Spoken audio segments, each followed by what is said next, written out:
words. Thank you very much. First of all, because my voice today is very low, but also because I will have to run to the Arab League for an important EU-Arab League Ministerial we held today.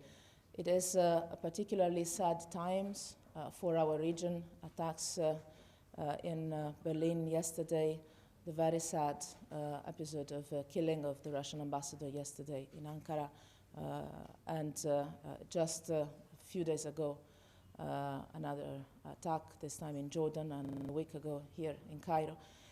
This tells us we are jointly facing a very difficult and challenging time for our common. And this is the kind of cooperation we like to bring in the region and for the people.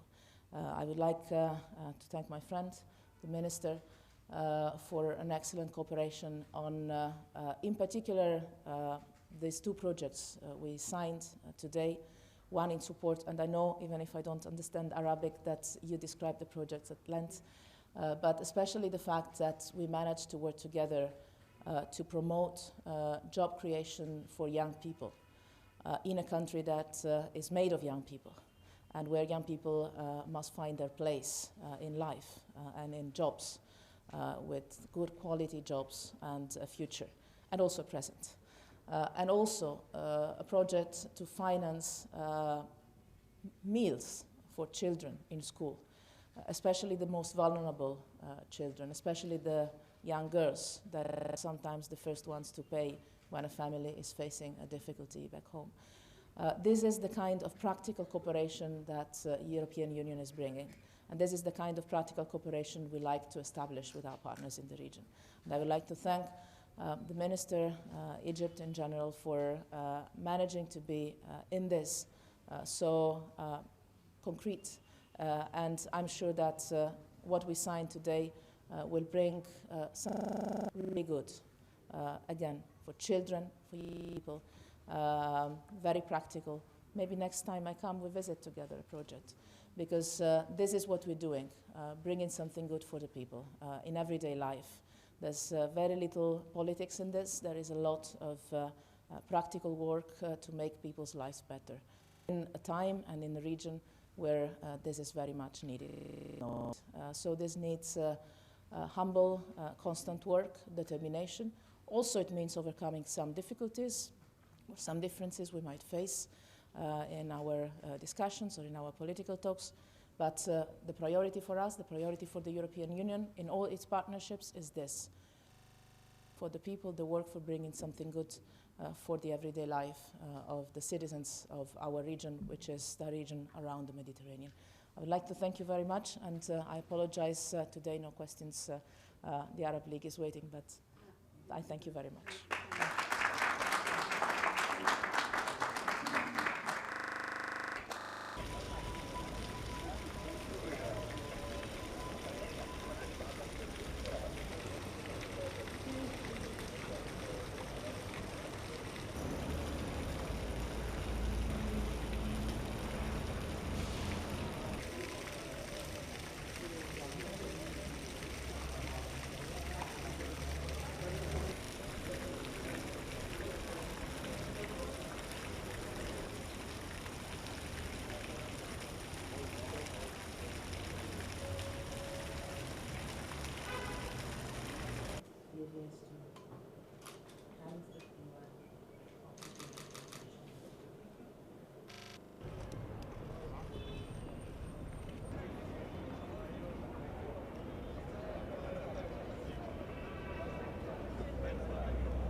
Thank you very much. Let me start by thanking our hosts. First of all, the Foreign Minister of Tunisia, Secretary General of the League of Arab States, for a wonderful hospitality and a very timely meeting we share at ministerial level today. We are living very sad times for our region, and I believe our thoughts go collectively to the victims of terrorism on both sides of the Mediterranean in our region.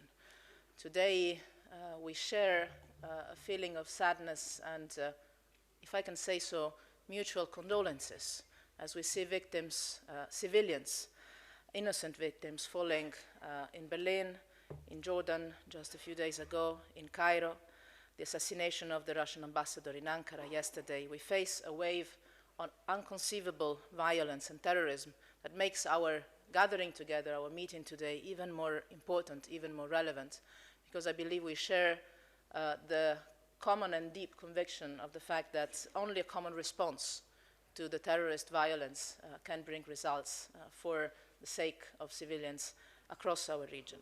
So let me start by dedicating our thoughts to those victims, both in Europe and in the Arab world, and show our determination to jointly prevent and fight terrorism in our territories and globally. This is my second ministerial meeting between the European Union and the League of Arab States, the first in this capacity. But we meet very regularly, bilaterally and multilaterally with all of you. And let me say that we believe this format is particularly and increasingly important. Regional cooperation is not only the best, but possibly the only way we have to address the crisis we all face in our region. And I say our region because when I say regional cooperation, I don't just mean a bi-regional dimension of our relations, but us sharing the same region. And this, I believe, is the reason why we have so many ministers present today on the European side, on the Arab side. I think this is only natural. This shows the awareness we share on the need to work together in this format. What happens in Syria, in Libya, or in Yemen has a direct impact on Europe, and the European Union is an essential partner for growth, peace, security in the Arab world. The Mediterranean has always been a connector more than a border, I would say a bridge rather than a sea, across cultures through history. The link we have, the link we share, grows stronger by the day as we are called to work together to prevent and fight terrorism, on crisis management, on humanitarian assistance, against organized crime, for a better governance of human mobility, developing a true partnership approach on migration to save lives, dismantle the traffickers' networks, manage sustainably regular migration. We need for our cooperation to grow, and the need for our cooperation is bound to increase. And we should all aim to bring our relations to a higher level. Take Syria, where a battle might end, but the war still rages on, years since it started. Peace cannot be built on violence against civilians, on the repeated violations of humanitarian law, on entire cities turned into ruins. And I believe Europeans and Arabs share this fundamental interest in putting an end to the war in Syria. Peace requires justice for all Syrians and a genuine, inclusive political transition. For this reason, the European Union has launched a European and regional initiative on the future of Syria with all regional powers, and that's most of you. Together we can agree, Europeans, Arabs, Syrians, in connection with the global community under the UN auspices. We can agree on a framework that can make it acceptable for all, a reconciliation among Syrians, turn this proxy war into a proxy peace, finally, take our regional responsibilities, finally, because the closer we are to the conflict, as we all are, the more we know that Syria cannot be turned in a black hole. We would all suffer from that. And we, Arabs, Europeans, cannot and will not allow that to happen. Someone far away can maybe at a certain moment think this conflict can end simply on a military basis. We know very well that there are people beyond numbers, and we share a responsibility to stop this war, especially for them. So when a political transition will begin, we will also need to work on a massive effort for the reconstruction of the country, and I underline when a political transition will begin. And it can be the most powerful dividend of peace, the most powerful leverage we can collectively use to end the war and start a political transition with a political intra-Syrian talks under the UN auspices. We are determined to do our part in this process. We need a partnership with the Arab world to make this succeed. In Yemen too, a political solution cannot wait any longer. The continuation of the war is not only imposing incredible pain on the people of Yemen, it is also reinforcing terrorist groups and regional instability. Sustainable and continued cessation of hostilities is vital, both to guarantee access for humanitarian assistance and for peace negotiations to resume. Stronger regional cooperation is the key to ending all the current crises. On Libya, we need to join our work. The Arab world, the Europeans, other international and regional actors. Together, we can help the Libyans to achieve what was not yet achieved, which is unity of the country against the threats it is facing, we are all facing, starting from terrorism spreading, to allow all Libyans to live in security and benefit of the many countries' resources, and stop the human trafficking that is causing so much pain and so many losses of lives. And let me take the occasion to salute the appointment of a League of Arab States Special Envoy for Libya. We're ready to work together.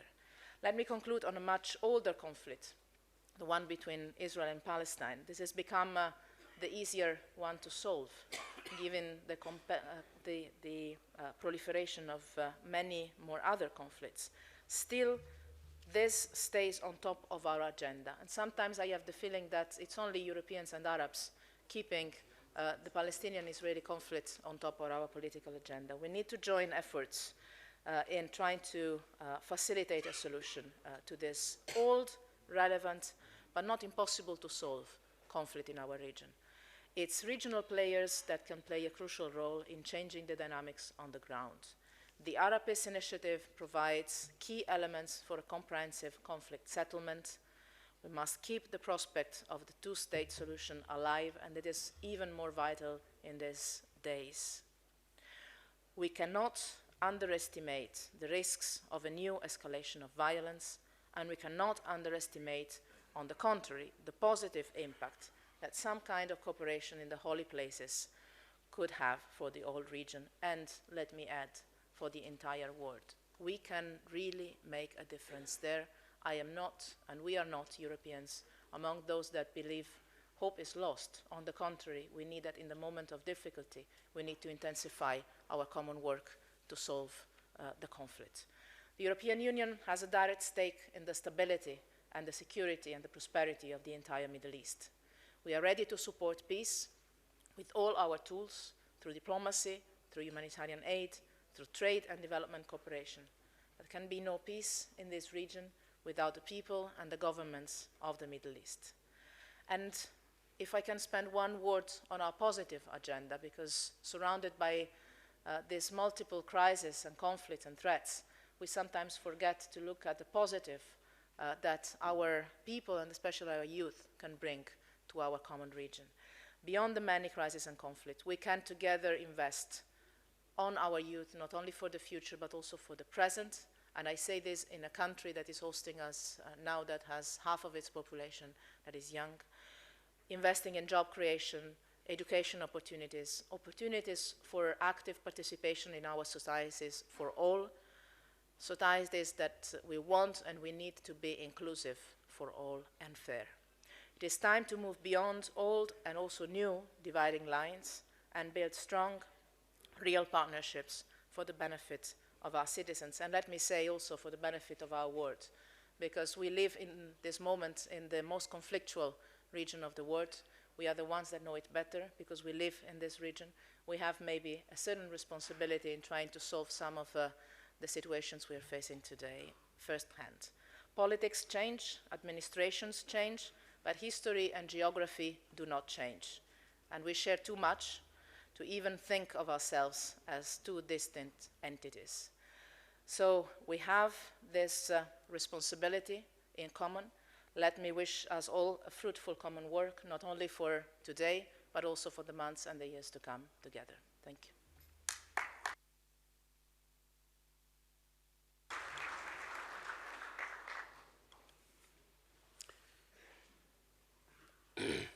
أشكر السيدة فريدريكا موغيريني على كلمتها الضافية، وأدعو معالي السيد أحمد أبو الغيث الأمين العام لجماعة الدول العربية لإلقاء كلمته، فليتفضل. شكرا.